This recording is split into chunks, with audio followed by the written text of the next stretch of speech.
Yo, guys, I just wanted to take a moment to say thank you, seriously, like to everyone who's been supporting the channel from the beginning, whether you've been here a week, a month, a year, I don't know how long you've been here, but a special shout out to the OGs and all my friends who have been here. Like, you have no idea what they've dealt with from my side. Like, I keep sending them the videos, the shorts, and everything, and like I've been busting their balls, but they've remained there. So I appreciate you guys a lot, and the fact that people actually watch, comment, they like, and they support is insane to me because, like, I'm just getting started and I'd really love to see where this is going to go in the future. Today, I want to talk about something I call the solo carry paradox. A lot of people think that solo carrying means, like hard winning lane, you're going like 20-0, massively fed, and just 1v9ing the game. But that's not really how it works, at least not consistently, and especially not in a higher elo setting. Yeah, getting ahead in your own lane matters. In the game that I'm going to showcast, I'm hard winning my lane, getting leads, pressuring my opponent, and putting myself in a strong position. But that alone is not going to be enough to actually win.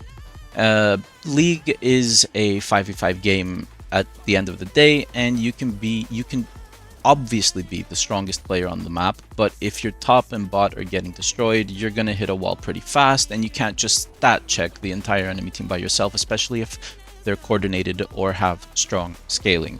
And that's where the paradox comes in. The solo carry, you actually can't focus on yourself. Instead of just snowballing my lane and playing selfishly, I start looking at the rest of the map.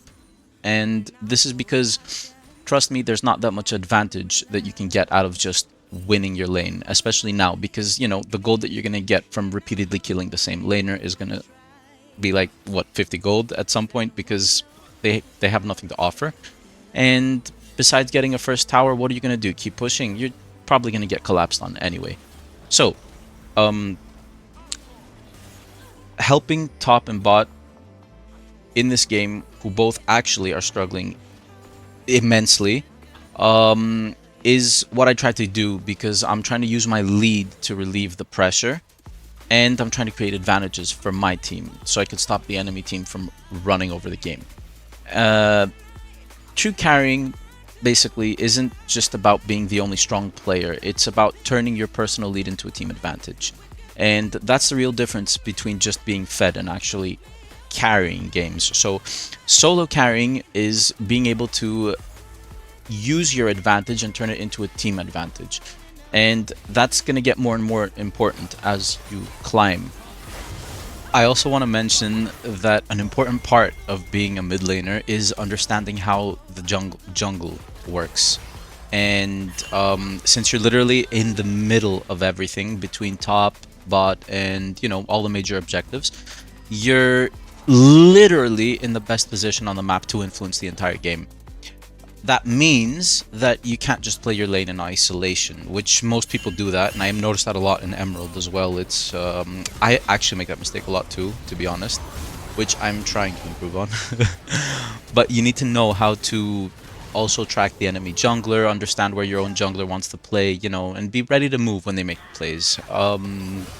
Following up on your jungler's movements, rotating and being in the right place at the right time is huge for creating leads across the map.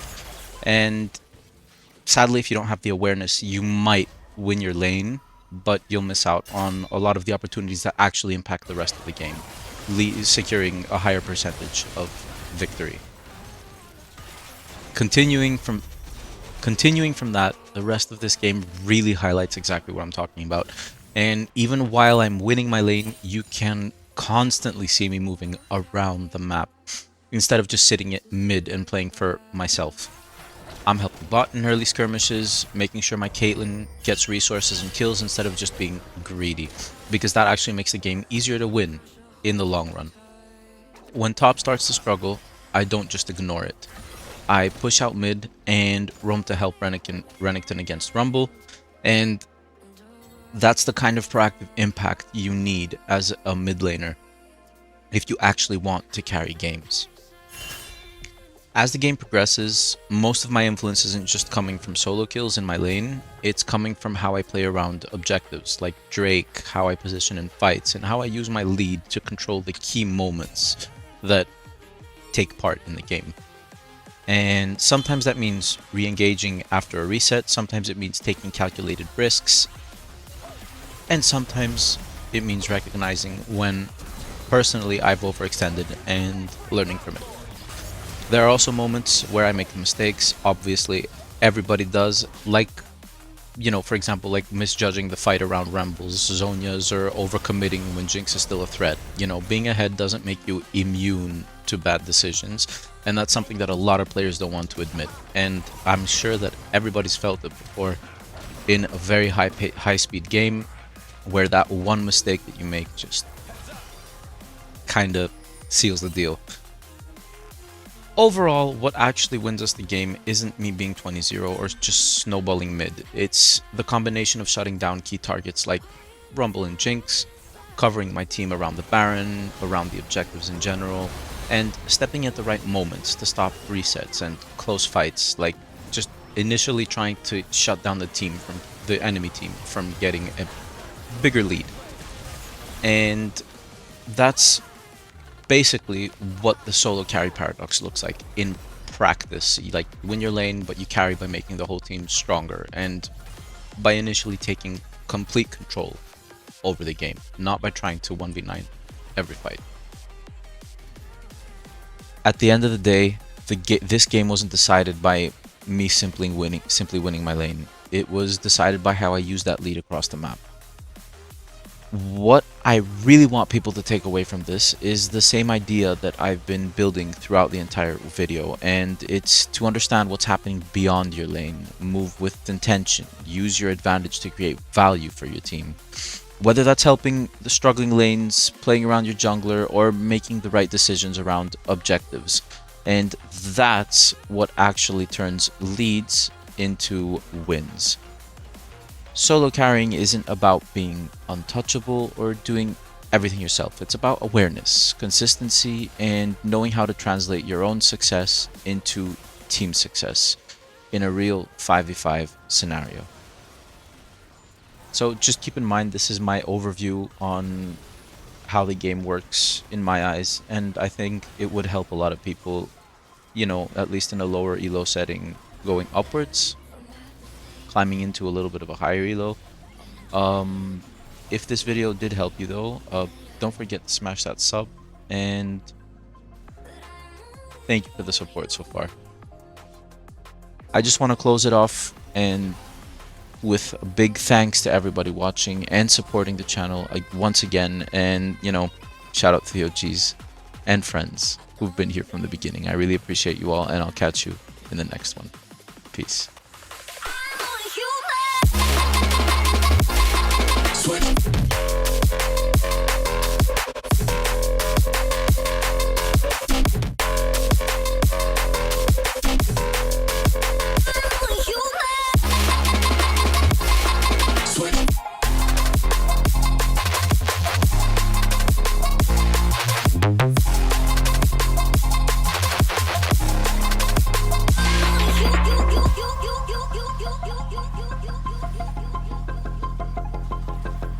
I've learned from my mistakes, and I'm trying to make it better.